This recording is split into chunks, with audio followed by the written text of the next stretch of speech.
नरेंद्र मोदी के जुमलों से ये देश वाकई आतंकित हो चुका है। मतलब ऐसे जुमले फेंके जा रहे हैं कि लपेटने वाले लपेट ही नहीं पा रहे हैं। अब किसी सभा में कहा गया, मान्यवर ने कहा कि मैं 70 के दशक में होता तो मैं ये करता, मैं वो करता। अरे आप 70 के दशक में नहीं थे, और अच्छा ही हुआ आप नहीं थे, क्योंकि 70 के दशक में इंदिरा जी थी, जिन्होंने दुनिया की आंख में आंख डाल के पाकिस्तान के 2 टुकड़े किए, बांग्लादेश को जन्म दिया। आपकी तरह कोई घुसा हुआ नहीं है कहकर चुपचाप नहीं बैठी।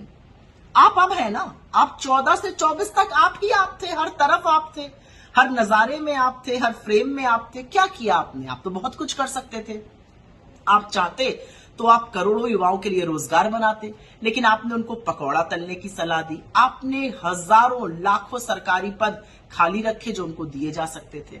आप चाहते तो आप महंगाई कम कर सकते थे, लेकिन आपने पेट्रोल को शतक पार लगाया, आटा, दही, दवाई, पढ़ाई, हर चीज पर टैक्स लगाया।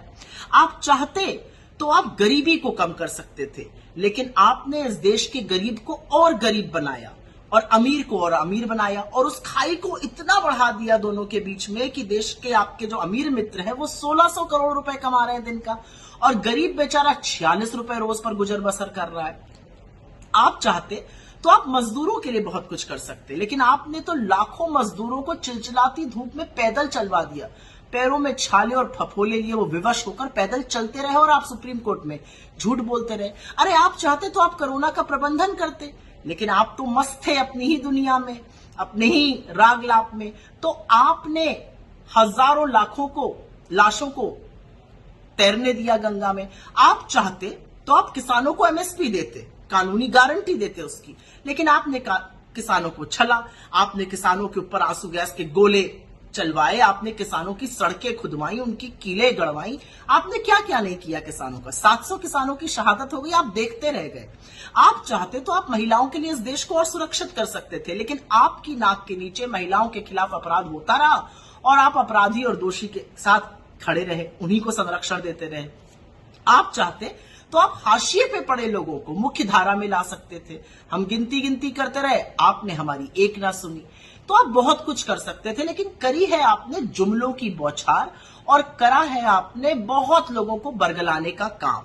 असलियत यह है कि 10 साल झुंझुना बजाया है आपने, लेकिन घबराइए नहीं, रिटायरमेंट का टाइम आ गया है। इंडिया की सरकार बनने वाली है। इंडिया की सरकार बनते ही 30 लाख सरकारी जो पद रिक्त पड़े उनको भरेगी, 1 लाख का स्टाइपेंड देगी 1 साल का। महिलाओं के खाते में खटाखट 1 लाख रुपए आने वाला है। किसानों को फटाफट एमएसपी की कानूनी गारंटी मिलेगी, उनका कर्जा माफ होगा, जीएसटी से उनकी खेती मुक्त होगी। हम मनरेगा का मानदेय बढ़ाने वाले हैं, 400 रुपए प्रतिदिन का करने वाले हैं, और हम गिनती करा कर रहेंगे, और गिनती कराएंगे। हाशिए पे पड़े दलितों, वंचितों, आदिवासियों, गरीब सामान्य वर्ग को मुख्य धारा में लाएंगे, जो आप नहीं कर पाए। लेकिन कभी कभी सोचती हूं आपने ऐसा क्यों नहीं किया। आपके पास तो प्रचंड बहुमत था, आप चाहते तो आप बहुत कुछ कर सकते थे, लेकिन अब समझ में आया आप तो बायोलॉजिकल ही नहीं है। ऐसे काम तो बायोलॉजिकल नेता करते हैं, तो आप कैसे करते हैं?